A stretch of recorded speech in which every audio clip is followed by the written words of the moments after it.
Welcome back my dear student. आज हम लोग जो टॉपिक डिस्कस करेंगे वो रेजिस्टेंस की डिपेंडेंस ऑन द टेम्परेचर है। यानी कि टेम्परेचर बदलने से रेजिस्टेंस की वैल्यू पे कोई चेंज आता है।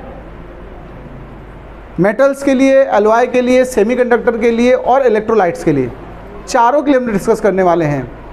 सबसे पहले हम बात करते हैं मेटल्स के लिए। आपने कभी देखा होगा जब करंट पास होती है किसी कंडक्टर के अक्रॉस तो हीटिंग हो जाती है। आप अगर देख लीजिएगा कोई वायर लगातार, जैसे हीटर में वायर कनेक्ट है, उससे करंट पास कराइए एक आध घंटे तो वो वायर काफ़ी हॉट हो जाता है, टच करने से महसूस होता है। बहुत से अप्लायंस आप टच करिए बैक साइड तो देखिए उनमें हीटिंग इफेक्ट महसूस होता है। एक्चुअल में करंट पास होने के साथ साथ हीटिंग रिजल्ट भी बनता है। कितना अमाउंट हीट का जनरेट होगा ये अभी आगे के टॉपिक में डिस्कशन में लूँगा मैं। इसी का जो अगला सेक्शन है डीसी सेक्शन, उसमें हम लोग हीट वगैरह कैलकुलेट करेंगे, एनर्जी डिसिपेशन, हीट डिसिपेशन, ये सब रेजिस्टेंस के अकॉर्डिंग बात होगी। अभी का जो टॉपिक है वो ये है dependence of resistance on temperature. सबसे पहले इसमें हम बात करते हैं फॉर मेटल्स, यानी कि वायर्स के लिए हम बात कर रहे हैं। मेटल्स से ही तो वायर बनते हैं। एलॉय की बात इसके बाद होगी, फिर हम बात करेंगे इलेक्ट्रोलाइट की और लास्ट में करेंगे सेमीकंडक्टर के लिए। देखिए मेटल्स के साथ ये प्रैक्टिकली ऑब्जर्वेशन की गई कि जो रेजिस्टेंस है वो टेम्परेचर डिपेंडेंट डायरेक्टली प्रोपोर्शनल होता है। यानी रेजिस्टेंस फॉर मेटल्स बात कर रहा हूँ, ये रिजल्ट लिख रहा हूँ, बाद में मैं इसको समझाऊंगा। Resistance directly proportional to the temperature. यानी अगर किसी मेटल का रेजिस्टेंस इंप्रूव हो रहा है तो टेम्परेचर इंप्रूव होगा, या इसको इन्वर्स सोच लें कि टेम्परेचर अगर इंप्रूव हो रहा है तो उस मेटल में रेजिस्टेंस ज़्यादा ऑफर होगा। इसके लिए एक मैथमेटिकल फार्मूला डेवलप करूंगा मैं अभी। देखिए हम लोगों ने एक रिजल्ट सीखा है, वी नो दैट या वी है, कुछ भी आप कह दें, Ohm's law in term of parameters. आपको याद हो गया होगा वैसे, मुझे लग रहा है ये formula, R is equal to ml by NE² A tau. याद है? These are all parameters, they are constant if there is no change of physical states like temperature, pressure, length etc. तब ये क्या होते हैं? कांस्टेंट होते हैं। यहाँ पर ध्यान ये देने वाली बात है कि जो R है वो टाउ के इन्वर्सली प्रोपोर्शनल है। पता है टाउ क्या है? Yes, where tau is relaxation time. Okay, अच्छा रिलैक्सेशन टाइम है ना, टाइम है, यानी एक्चुअली ये टाइम है। टाइम का कौन सा collision between, time taken between two collisions. तो टाइम का तो जो हम लोग फार्मूला जानते हैं, टाइम इज इक्वल टू ऐसे होती क्या है, डिस्टेंस बाई स्पीड। अब इस केस में जो मेटल्स वगैरह, कंडक्टर, वायर, ओम्स लॉ, इनकी अगर हम बात करें तो फिर क्या ये ऐसे लिखना पड़ेगा? नहीं, तो हम ऐसे करेंगे, टाउ हो गया, डिस्टेंस की जगह यहाँ पर हम लोग क्या यूज करते हैं, मीन फ्री पाथ। यहाँ पर क्या होता है कोलिजन के केस में, मीन फ्री पाथ। तो उसको हमने याद करो सिंबल लैम्डा वगैरह कुछ बताया होगा आपको पीछे। और जो स्पीड होती है वो यहाँ पर कौन सी होती है, ड्रिफ्ट वेलोसिटी। तो एक्चुअल में tau is equal to lambda by VD बना। इसको हम यहाँ पर यूटिलाइज करने जा रहे हैं। तो आर प्रोपोर्शनल सीधा सीधा बन गया, देखो ये वीडी ऊपर आ जाएगा। जब 1/τ पुट करोगे आप तो ये रिजल्ट बनेगा वीडी बाई लैम्डा। वीडी मतलब ड्रिफ्ट वेलोसिटी है।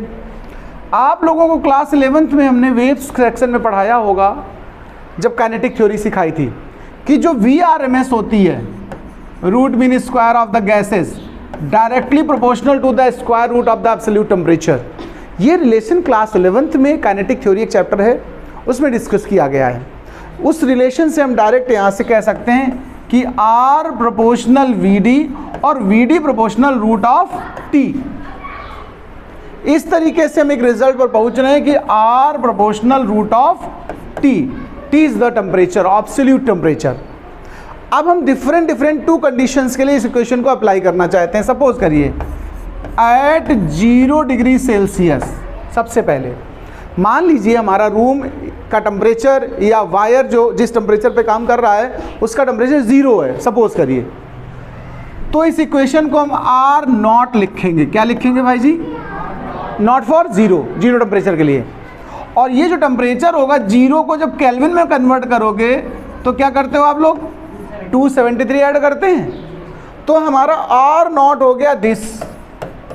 ऐसे ही हम बात करते हैं थोड़ा टेम्परेचर रेज होने के बाद at T degree Celsius, unknown temperature कोई, अगर मान लीजिए रूम का टेम्परेचर 0 नहीं है, T डिग्री सेल्सियस है, T मतलब 20, 25, 30 कुछ भी, तो फिर हमारा रेजिस्टेंस का सिंबल कन्वर्ट हो गया RT में, T फॉर सफिक्स। तो फिर हमारा T जो डिग्री सेल्सियस है उसको भी तो बदलना पड़ा मुझे केल्विन में, तो हमें क्या लिखना पड़ा, T प्लस 273। ये हमारा दूसरा इक्वेशन आ गया। इन दोनों को आप रेशियो में कन्वर्ट कर दीजिए, तो फिर हम लोग कैसे लिख पाएंगे, जरा इसको देखिए। RT पहले लिख रहा हूँ ऊपर, और नॉट डिवाइड में, अगर दोनों के प्रोपोर्शनल हटाओगे कांस्टेंट आएगा, डिवाइड करने में ये कांस्टेंट आपस में कैंसिल हो जाएंगे। तो जो रिजल्ट बन रहा है वो इस तरह बन रहा है, देखो T plus 273 by root of 273, नहीं बनेगा बताओ। इसको हम सॉल्व कर देना चाहते हैं, सिंप्लीफाई करना चाहते हैं, RT by R not is equal to whole of 1 plus T by 273 power 1/2। देखिए जरा गौर से, 273 का दोनों में डिवाइड अलग अलग कर दो, सेपरेट, तो 273 बाई 273 1 हो जाएगा, और प्लस में T बाई 273 बचेगा, और रूट लगा, इसका मतलब पावर हाफ है। यहाँ पर हम बाइनोमियल यूज़ कर देंगे। बाइनोमियल तो पढ़ा है आप लोगों ने, बाइनोमियल का क्या फार्मूला होता है, बाय यूजिंग बाइनोमियल थ्योरम।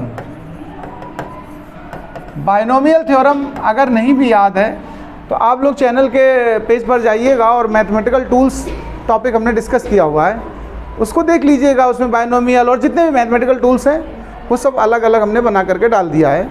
तो देखिए मैथ्स का बड़ा एप्लीकेशन है फिज़िक्स में, और जो मैथ्स वाले नहीं पढ़ाएंगे वो मैथ्स मैंने पढ़ाई हुई है, आप देखिएगा जा करके टूल्स में। तो बाइनोमियल लगा देते हैं, 1 plus x to the power n, 1 plus nx plus n minus 1 x square by factorial 2। इसके आगे हम बताने वाले नहीं हैं, आप लोग देखिएगा उसी में टूल्स में। तो देखिए इस तरीके से अगर हम इसको अप्लाई करते हैं तो 1 प्लस nx, n पावर है वो आगे आ जाएगी 1/2 T बाई 273, इस तरह से लिखा जा सकता है। आगे के जो टर्म होंगे वो निग्लेजिबल होंगे, very small terms, so they are neglected.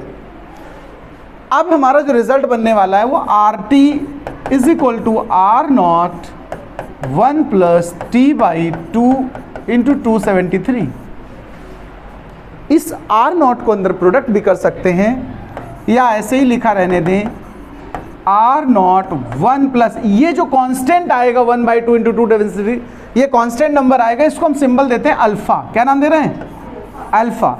तो हमारा एक रिलेशनशिप डेवलप हो गया, RT is equal to R not 1 plus alpha T। ये रिलेशन मुझे बता रहा है कि resistance at any temperature depends on temperature which is directly proportional. Okay, तो इस रिजल्ट को हम सबसे पहले ऊपर लिखने वाले हैं, देख लीजिएगा यहाँ पर, इस जगह हम लिखेंगे the resistance of metals, metals बोल दूं या कंडक्टर बोल दूं, मेटल्स बोल दूं या फिर मैं इसको कंडक्टर बोल दूं, the resistance of metals directly proportional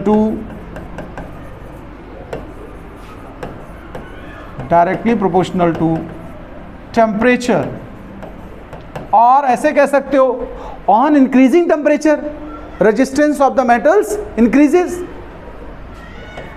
on increasing temperature resistance also increases, that is करके आप लिख सकते हो रेजिस्टेंस प्रोपोर्शनल टेम्परेचर। और इसका डिस्कशन ये पूरा तुम्हें नोट करना पड़ेगा। अभी थोड़ा और डिस्कशन बता देते हैं एक साथ, फिर आप नोट करिएगा आराम से। अभी हम बात करते हैं, ये तो हो गया किसके लिए, मेटल्स के लिए। अब हम बात करते हैं एलॉय के लिए। देखिए फॉर एलॉय, अगर हम एलॉय की बात कर रहे हैं, किसकी बात कर रहे हैं, एलॉय की, कुछ ज़्यादा जूम हो गया, चलो ठीक है, एलॉय की बात करते हैं। एलॉय क्या होते हैं पता है आपको, are you know what are alloys? Alloys are the mixture of different metals in different ratio, okay, या homogeneous mixture, okay okay.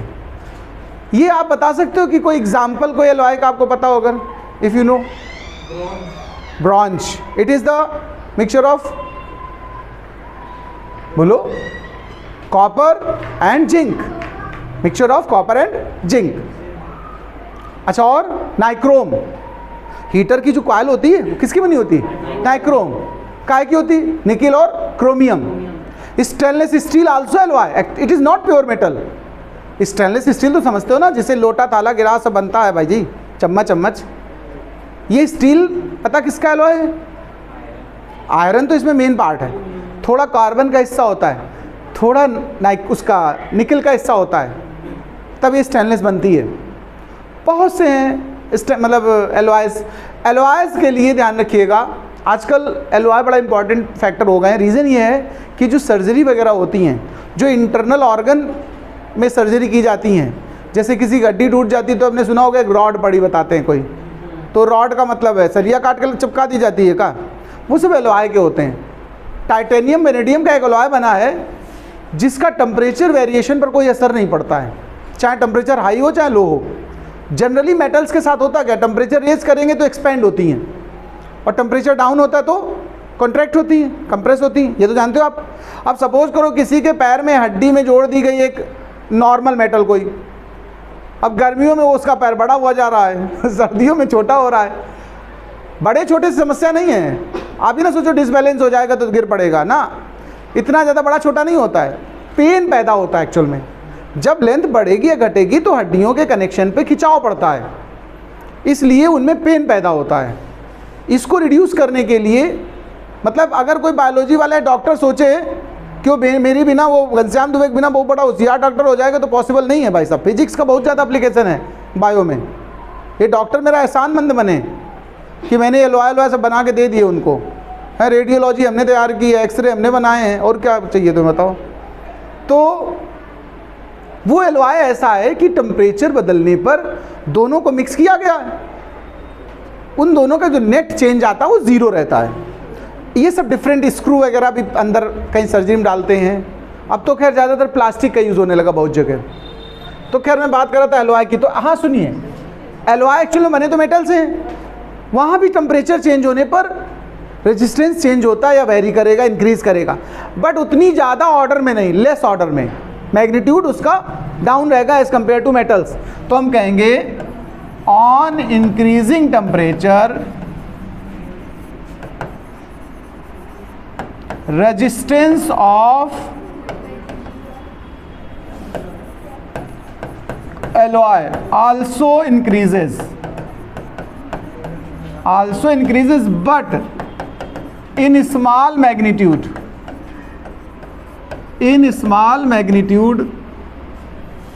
as compared to metals, बस थोड़ा सा मैग्नीट्यूड इसका डाउन रहेगा। अब एक और बात, फॉर इलेक्ट्रोलाइट्स, इलेक्ट्रोलाइट्स के साथ क्या होता है? क्या इलेक्ट्रोलाइट्स जानते हैं आप लोग? You know what are the electrolytes? सुना है किसी ने? क्या होते हैं इलेक्ट्रोलाइट्स? आयनाइजेशन होता है। देखो ऐसे आपने देखा होगा, कहीं ना कहीं आपने ऐसे डायग्राम बना देखा होगा, दो प्लेट्स होती हैं ऐसे वायर से कनेक्ट होती, यहाँ पर एक लिक्विड भरा होता है कि नहीं भरा होता है? ये जो लिक्विड फिल होता है, जैसे NaCl भर दिया, HCl भर दिया, HNO3 भर दिया, ये सब क्या होते हैं? इलेक्ट्रोलाइट्स होते हैं। जो ड्राई सेल आता है, ड्राई सेल में MnO2 का एक मिक्सचर पेस्ट के फॉर्म में भरा होता है, वो भी इलेक्ट्रोलाइट है। ये दो प्लेट्स होती हैं, एनोड और कैथोड, तो जानते हो आप? अच्छा, इस वेजल को क्या बोलते हैं, किसी को पता है? ये जो वेजल यहाँ कांच का यूज़ किया मैंने, इसका नाम क्या होता है? जो इलेक्ट्रोलिसिस में प्रयोग किया जाता है, वेजल, बर्तन, पॉट, बता सकते हैं? इसका नाम होता है वोल्टामीटर। क्या होता है? ध्यान रखिएगा, दो वर्ड अलग अलग हैं, एक वोल्ट मीटर और एक voltameter. Volt meter is a device which can measure the voltage, उसमें वी लिखा होता है, घड़ी जैसा बना होता है। इसका नाम क्या है? Volt meter. और इस बर्तन का नाम क्या है? वोल्टामीटर। स्पेलिंग में एक एक का डिफरेंस है, सेंस में बहुत बड़ा डिफरेंस हो गया, देखो, ठीक है। खैर, इलेक्ट्रोलाइट्स की बात करता हूँ। देखो इलेक्ट्रोलाइट्स में क्या होता है, अगर टेम्परेचर बढ़ाओगे तो आयनाइजेशन का रेट बढ़ जाएगा, more free charge carriers are produced. बोलो भाई जी, ज़्यादा एनर्जेशन होगा कि नहीं होगा, तो ईजिली कंडक्शन शुरू हो जाएगा, यानी कंडक्टिविटी बढ़ेगी टेम्परेचर बढ़ाने से। तो यहाँ उल्टा कॉन्सेप्ट हुआ कि नहीं हुआ? तो यहाँ कहेंगे ऑन इंक्रीजिंग टेम्परेचर, ध्यान दीजिए please, on increasing temperature resistance of electrolytes decreases. क्यों डिक्रीज हुआ?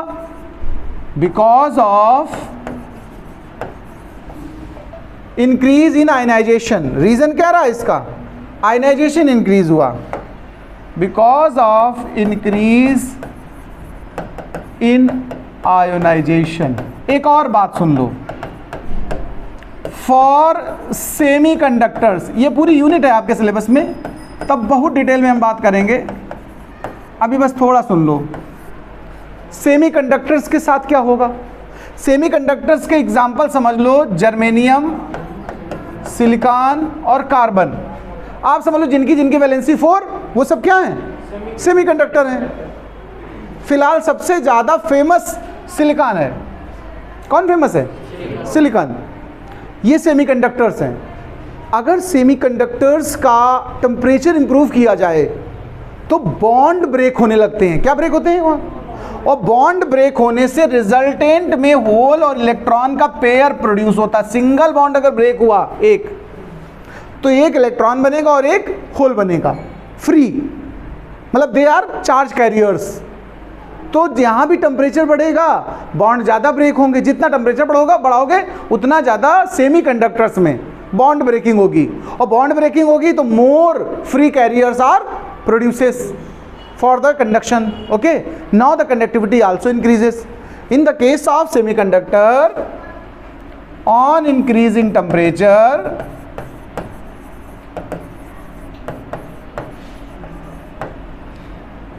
resistance decreases.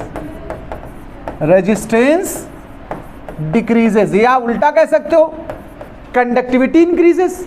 तो आप देखिए इस कंक्लूजन पे हम पहुंचे कि मेटल और एलॉय के मामले में टेम्परेचर बढ़ेगा तो रेजिस्टेंस भी इंक्रीज करेगा, लेकिन सेमीकंडक्टर और इलेक्ट्रोलाइट्स में उल्टा कॉन्सेप्ट है। टेम्परेचर बढ़ाएंगे तो कंडक्टिविटी बढ़ेगी और रेजिस्टेंस डाउन होगा। ओके, उल्टा रिलेशन होगा। ये आपके इस चैप्टर का फिलहाल थ्योरेटिकल सेक्शन, जिसको मैंने देखो अभी आगे कैसे को हम डीसी के फॉर्म में सिखाएंगे, वो अलग सेक्शन है। इस सेक्शन की थ्योरी फिनिश हुई, अब आप नोट कर लीजिएगा, फिर मिलते हैं।